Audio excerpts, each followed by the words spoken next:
Shalom mtumishi wa Bwana. Wako watu wamesikia maneno kwa rafiki zao au kwa ndugu yao, maneno asi ya kuwakatisha tamaa. Mengine akisema huyu hawezi kufanya biashara, huyu hawezi kuongoza kampuni, huyu hawezi kuwa kiongozi. Hapo alipowekeza biashara hataweza kutoka, hatafanikiwa. Wengine wakisema mwaka huu ni mbaya, hakuna biashara. Wengine wakisema ukiweka mtaji wako utakufa, na yale maneno yamekuwa sehemu ya maisha yako. Wengine wakisema huwezi kufanya, huwezi kuongoza huduma wala kufanya jambo lolote katika maisha yako.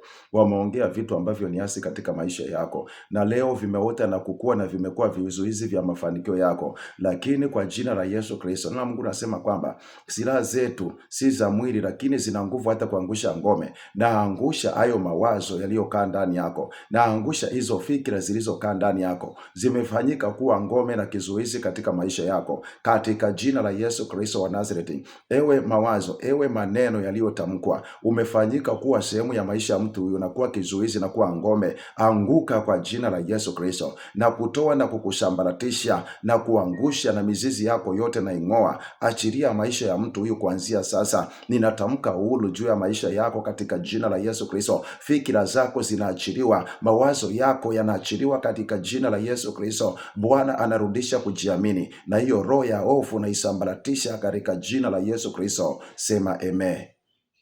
Mungu akubariki sana. Usisahau kusubscribe na kushare. Amen.